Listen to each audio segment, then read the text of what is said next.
खासदार शरद पवार आजपासून 3 दिवसांच्या कोल्हापूर दौऱ्यावर आलेत। शाहू ग्रुपचे अध्यक्ष समरजितसिंह घाटगे यांनी आज त्यांचं कोल्हापुरात स्वागत करत भेट घेतली। यावेळी माध्यमांशी बोलताना समरजितसिंह घाटगेंनी उद्याची आपली पक्षप्रवेशाची गैबी चौकातील सभा ऐतिहासिक असेल असा विश्वास व्यक्त केला। घाटगे यांनी पालकमंत्री हसन मुश्रीफ हे आपली दखल घेणार नसतील, पण शरद पवार हे आपले राजकीय वस्ताद असल्यानं त्यांची तरी ते दखल घेतील असा टोला लगावला।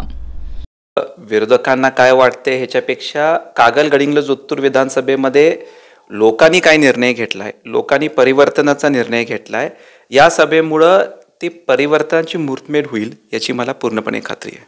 साहेब, हसन मुश्रीफांनी परवा म्हणले की समजित घाटगेंना मी फारसं महत्त्व देत नाही। ठीक, ओके, काय करू आता त्याला? त्यांनी माझी दखल घेतील का नाही येतील ह्यापेक्षा आदरणीय शरदचंद्र पवार साहेबांची दखल घेतील ही मला पूर्णपणे खात्री आहे। कागल शहर आणि परिसरात वस्ताद येत आहेत या आशयाचे बॅनर लागलेत। कागल विधानसभा मतदारसंघाचे या विधानसभा निवडणुकीत वस्ताद कोण असेल? महाराष्ट्र राज्याचे वस्ताद आदरणीय शरदचंद्र पवार साहेबच आहेत। वस्ताद हा शब्द असा की शेवटी ते गुरु आहेत, ज्यांनी ज्या पैलवानला ट्रेन केलं। आज काय परिस्थिती आहे आणि त्यांच्या मार्गदर्शनाखाली आता आम्ही पुढे काम करणार आहे। आता माझे वस्ताद तेच आहेत।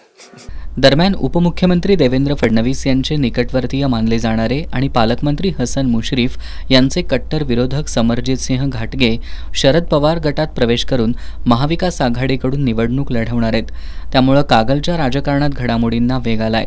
खासदार शाहू महाराज आणि आमदार सतेज पाटील यांची भेट घेऊन त्यांना आगामी विधानसभा निवडणुकीत आपणाला सहकार्य करा अशी विनंती केल्याचं समरजितसिंह घाटगे यांनी पत्रकारांशी बोलताना सांगितलं।